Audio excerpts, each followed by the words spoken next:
नैबे थांनाय हरनि 2:30 बाजियाव जोंहानि न'खराव बा जोंनाव माखासे दुथांफोरा फैनानै जोंनि न'खरखौ गाग्लोबफैदों। जोंनि न'आव अन्थाइजों खुबैदों, बियार बथल जौ लोंनानै जोंनि न'खरखौ गाग्लोबफैदों। आरो बे गाग्लोबनायजों जोंहा माखासे न'खरनि बा न'नि सम्पति बा प्रपार्टि डेमेज जादों। जेरै जोंना ग्लास गंनै गंथाम बुख्रुमना गालांदों बिथांमोना। आरो जोंनि बै जिथुनाखि गारि दं न'खरनि बेखौ अन्थाइजों खुबैहरदोंमोन, नाथाय बे गारिया एसे प्रटेक्टेड जायगायाव थानायलाय बे जेबो खहा जायाखिसै। नाथाय न'नि जि ग्लास बियो गाज्रियैनो माने बायलांदों आरो। बे जाथायखौ सोर खालामदों नोंथाङा सन्देह खालामो? ना आं बेखौ थोंजोङैनो बबेबा मोनसे राजखान्थि हान्जानिनो आखाइ दं होननानै आं बुंनो हायो। मानो होनना बुङोब्ला दुलाराय बर' फरायसा आफादनि आं सासे उदालगुरि जिल्लानि बिबानगिरि। बर्थमान आङो सुबुं फोनांजाब नेहाथारि। आरो बे बेलायाव जोङो नुबोदों जोंनि गुबुन गुबुन समाव एबसु अफिसखौ एटेक खालामदों। जोंनि अफिसनि मानसिफोरखौ गाज्रि नोजोरै एटेक खालामनो नाजाबोदों। जेरै दाखालि थांनायाव हरसिंगा दख'रा आबसुनि न'आवनो बा लांगोनायाव थांनानैनो बिथांमोनहा गाग्लोबहैदों, अन्थाइजों खुबैदों, गारिफोरखौ डेमेज खालामदों।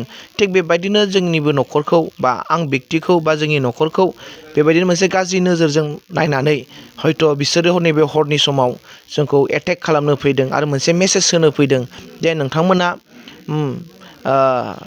माबायदि जानांगौ जोंखौ साननो फोरोंदों नामा। खिन्थु जोङो मोनसे बाथ्राखौ बुंदों, दा जोंनि साननायफोरा जेब्लायबो जाथिनि मोनसे सिन्था धारा थायो।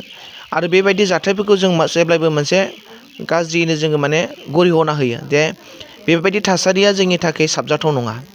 जोङो गोबां बाथ्राखौ बुंनो थाङोब्ला बिसायख'थिनि समाव साभाबिक बेसांखिनिया मोनसे जायो, बबेबा मोनसे दोलोखौ सापर्ट खालामनाय सोरबा न'खरा। खिन्थु बेबायदि नङा जे जोंनि माबाफोरा सोरखौबा जोङो जखम खालामनो, सोरखौबा जोङो माबा मोनसे एटेक खालामनो। खिन्थु माबा मोनसे जुक्ति गोनां दङब्ला, जुक्ति बाथ्रा दङब्ला, साजेसनफोर दङब्ला बिथांमोना फैनानै सावरायनांगौ। आरो जे समाजनि माबा मोनसे समस्याफोर बेखौ समाधान खालामनो नाजानांगौ। बे जाथायावहाय सोरबा राजखान्थि हान्जाखौ लोब्बा दं होनना नोंथाङा बुंनो नागिरो नामा? आंनि बायदिबाथ' बियो बबेबा मोनसे राजखान्थि हान्जा, माने थोंजों बुंनो थाङोब्ला दाखालिनि जे हरसिंगानि जाथाय, बेयाव माखासे BPFनि गाज्रि सोद्रोमाफ्रा जेरै आबसु अफिसखौ एटेक खालामदों। थिग बेबायदिनो बे समावबो जोंनि न'खराव जिहेथु आं सासे आबसुनि बिबानगिरि हिसाबै दा उदालगुरि जिल्ला आबसुनि, जानो हागौ बिथांमोना आंखौ एटेक खालामफैदों बा आंखौ नागिरफैदोंमोन खोमा, बा जोंनि आदाखौ बा जोंनि न'खरखौ माखासे एटेक खालामनायनि गेजेरजों बबेबा मोनसे साननायफोरनिफ्राय जोंखौ गोजानाव दोननो नागिरदोंमोन नामा। नोंथाङाथ' बे न'आवहाय थाया? आंथ' न'आवनो न'आवनो थायो। खिन्थु मालाबा टाइमाव आं उदालगुरियाव थाबोयो। खिन्थु दिनैनि थांनाय हरावबा आङो गाव बेक्तिगत हिसाबै आं न'आव गैयामोन। खिन्थु दिनै थाबोदों आं जिहेथु फरायसा आफादनि बिबानगिरि हिसाबै आं बेयावनो थायो समाव। बेबायदि हिंसायारि जाथायखौ नोंथाङा मा होननानै बुंगोन? बेथ' बिराद सोमखारि जाथाव। मानो होनबा राजखान्थिया मोनसे डेम'क्रेटिक पार्ट, आरो बे डेम'क्रेटिकआव जाहैबाय मोनसे जुक्तिजोंसो जायो। बेयाव माबा मोनसे डिक्टेटरशिपजों सोरखौबा धुमखि होनाय, सोरखौबा गाग्लोबनाय, बेफोरजों मालाबाबो समाजनि समस्याफोरखौ समाधान खालामनो हाया। आरो समाधान खालामनो हानायनि मोनसेल' उपाया जाहैबाय जों सावरायनाय, बा जोङो मोनसे सावरायनायजों जुक्तानि गेजेरजों, दान्थे बिदान्थेनि गेजेरजोंसो मोनसे समाधाना जिहेथु ओंखारो। दा नैबे बेलायाव जायफ्रा बिथांमोना खोमसिनि टाइमाव बा हरनि समाव जोंनि न'खरखौ एटेक खालामदों बा जोंखौ एटेक खालामदों, बे मोनसे जुक्तिनि पार्ट नङा। बे समाजखौ मालाबाबो बेजों फोसाबनो हाया। आरो बेजोंनो माबा मोनसे समाजनि गांनाय उखैनायखौबो आबुं खालामनो हाया। बरंसो बे मोनसे खहानिसो लामा। आरो बिथांमोननि बा जायफ्रा दुथांफोरा बिदि एटेक खालामदों, बिथांमोनखौ आं खावलायनो सानदों, बिथांमोना जुदि समाज दानायाव माबा मोनसे मोजां मेसेजफोर होनो गोनां, सावरायनो गोनां दङब्ला बिथांमोना मोनसे रायजोफोरजों सावरायलायनायनि गेजेरजों समाधान खालामनायनि गोनांथि। नाथाय बेबायदि गाग्लोबनाय, धुमखि होनाय, बुनाय, बेफोरो मोजां नङा। जोङो नुनो मोनबाय गुबुन गुबुन बियाबनि रुजुनायावहाय उदालगुरि जिल्लायावहाय गोबांसिन हिंसायारि जाथाय जादों। दिनैसिमहाय 9 बिदि हिंसायारि जाथाया जाबाय। बे हिंसायारि जाथायखौ होबथानो थाखाय नोंथाङा सासे फरायसा आफादनि दैदेनगिरि जानानै मा होनना खावलायगोन? आङो दुलाराय बर' फरायसा आफाद उदालगुरि जिल्लानि सासे बिबानगिरि हिसाबै जाय हिंसायारि जाथायफ्रा जोंनि उदालगुरियाव मोनसे, मोननै, मोनथाम बिदिनो फ्राय 6-7थासो जालांबाय। दा बेयावनो आं बेखौनो मोनसे खावलायनो सानदों, राजखान्थिखौ गासिबो गेलेनांगौ। आरो बे मोनसे डेम'क्रेटिकनि मोनसे प्रसेस बियो। आरो बेयावहाय गासैबो जुदि बिबान लानानै खामानि मावनो ओंखारदोंब्ला गिबियावनो जोङो जोंनि जे समायसाफोर बे समायसाफोरखौसो जोङो नोजोर बोनानै खामानि मावनो नांगौ बेयाव जोङो समायसा खालामनो नाङा समायसा सृष्टि खालामनो नाङा दा बेयो जोंनि उदालगुरि बाखिन्दा हिसाबै बा जों उदालगुरिनि मोनसे भटार्स हिसाबै जायफोर जाथायफ्रा जोंनि बेयाव जादों बेफोरो थारैनो सोमखारिथाव आरो बेयो मोनसे फैबाय थानाय इयुन जेनेरेसनफोरनि थाखाय गाज्रि जागोन मानो होनब्ला राजनितिक होनबा समाज फोसाबनो थाखायसो समाजखौ मोजां सुधारनो थाखायसो जोङो मा खालामो राजखान्थि खालामो दिनैहाय बे हाबाफारियाव बाहागो लायालासिनो गुबुन बुख्रुबनाय सुख्रुबनाय डेमेज खालामनाय सोरखौबा एटेक खालामनाय बबेबा न'आव एटेक खालामफैनाय बेफोरथ' समाज फोसाबनायनि मोनसे सिन जानो हाया दा बेनिखायनो आं खावलायनो सानदों जाय जेखि राजखान्थि दोलोआव थाया मानो जाय जेखि हाबाफारियाव थाया मानो बेबायदि बुख्रुबनाय होसोनाय नासयनाय बा डेमेज खालामनायनिफ्राय गोजानाव थानो नांगौ आरो बेजों मालाबाबो समाजखौ जों दानो हाया ओनसोलखौ जौगाहोनो हाया